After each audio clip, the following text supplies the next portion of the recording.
Hello and welcome, my friends, to this Vampire the Masquerade 2nd edition overview.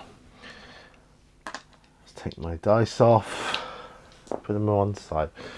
Now, as you can see, the cover for this book, apart from being hardback, is identical to the 1st edition. And in fact, we've got the same quote on the back, that "No one holds command over me" quote. No man, no god, no prince, blah blah blah. So you would be forgiven for thinking, well, and I was actually told incorrectly by someone that, the only difference between first and second, the core rulebook is the fact that it's hardback. Otherwise, it's identical.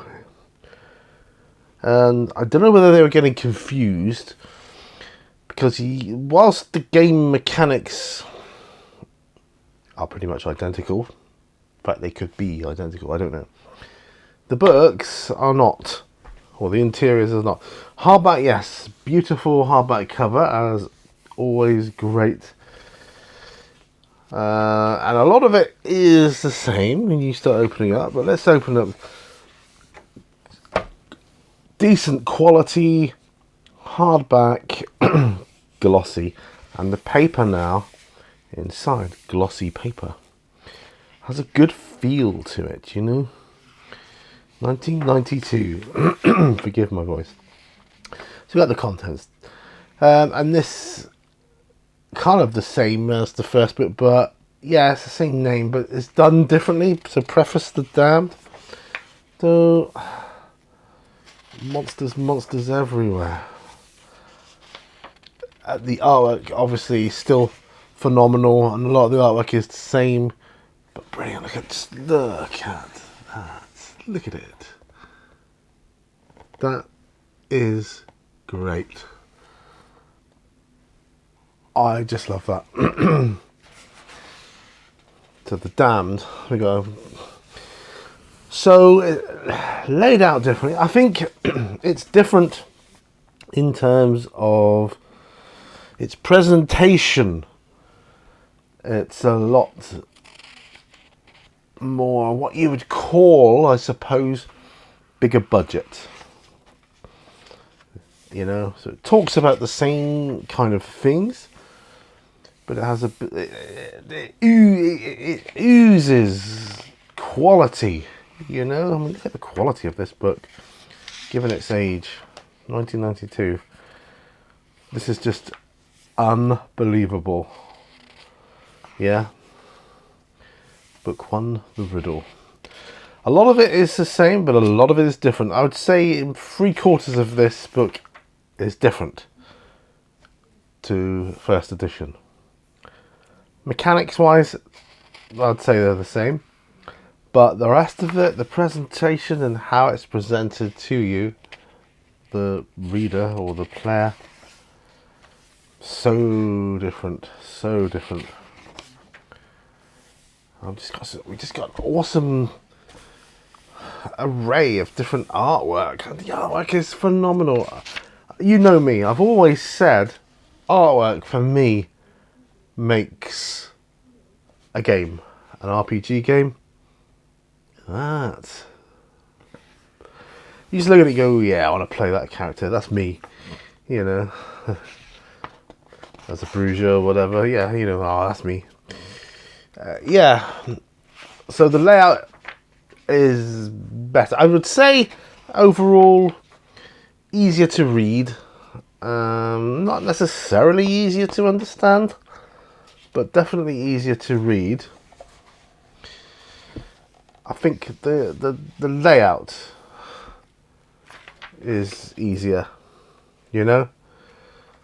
the way it talks about the different bloodlines and what they think of other bloodlines. Great. And the examples of typical what they think. This is good. I love this bit. I always did. The generation chart, going back to the first, which is Cain. So they've done it like a sort of chess chess pieces, you know. So Cain was the first, you know. Tradition holds that Cain, the biblical slayer of his brother Abel, is the sire of all kindred. There is much controversy over this within the kindred community, as there are none still existing who can claim with utter certainty to have met Cain. Certainly those of the second generation would know, but they're not talking. Some of the third generation who yet exist claim to have met a being who may have been Cain, or simply a powerful kindred of the second generation. It is an unresolved question, a mystery of heritage. You know, so it goes back from Cain the beginning. Now the difference between Vampire the Masquerade and Vampire Requiem is that in Requiem, vampires don't know what their origins are, but in this game, all the, you know, the history sites starting with Cain as the first vampire, you know, so right down to the second generation, third generation, fourth and fifth generations, 6th, 7th and 8th generations, 9th and 10th generations, 11th, 12th and 13th generation. Now this is where most players in this edition start, as a 13th generation vampire. Most characters belong to these generations. They're still powerful creatures, but the special gifts of Cain's blood, the unique powers and abilities are rarely found here.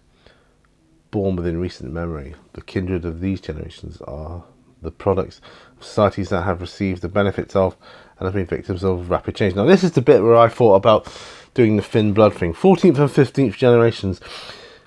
There are exceedingly few kindred of these generations, and none beyond. Indeed, those of the 15th generation have failed to sire any progeny. Their blood is far too thin, and they are too removed from Cain to be able to pass on the curse. And I always thought, well, let's do some house rules to cover that. Now, yeah.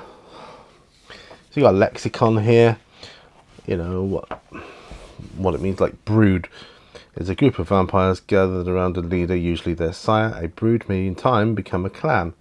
Well, you know, what's a clan? Clan, a group of vampires who share certain mystic and physical characteristics. Lineage, bloodline, that kind of thing. You know, antediluvian. What's that? One of the eldest kindred, a member of the third generation, a warlord of the Dryad. The Dryad is the war of vampires, and you know, and this is all the sort of intrigue that you learn as you go through the game and start getting more involved and into it.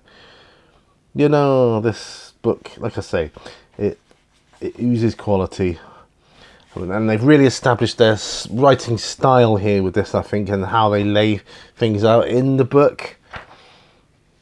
Do's and don'ts. It's quality, and I love that you have it's black and white. I love that, you know. I just do.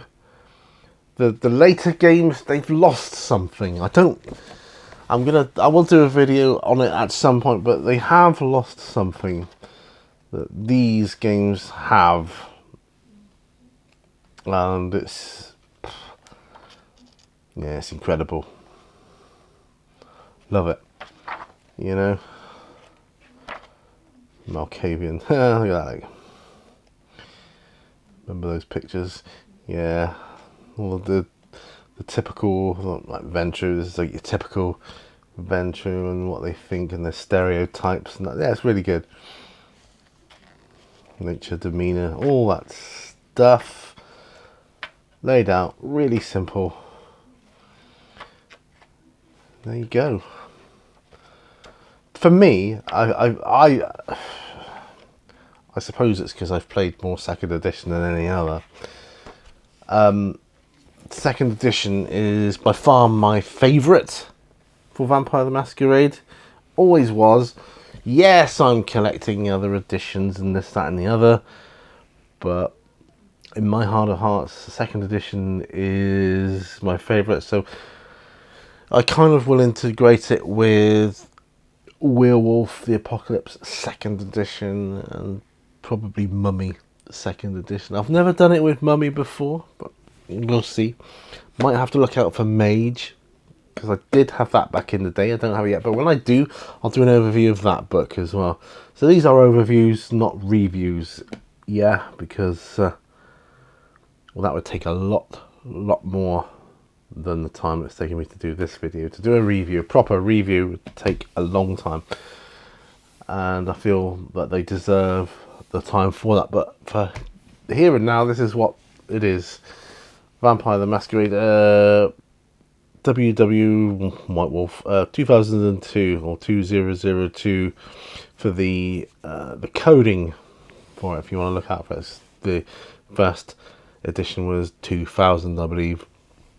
So yeah, and Vampire was the first of the World of Darkness games to be written. No, I don't know if it was the first to get a second edition, possibly. But yeah, this is the game though. This was the one I played. Not as a kid, I was older by then, so, you know, young adult. And at the time, I suppose I felt, yes, the World of Darkness games were kind of more adult themed role-playing games. But again, as always, had a lot of fun. But that is Vampire the Masquerade 2nd edition core rulebook.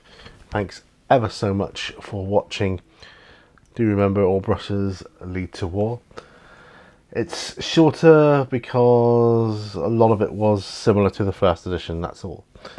Yes, do remember, all brushes lead to war, and I'll see you guys on another video. Bye for now, folks. Don't forget to give it a thumbs up. Bye-bye.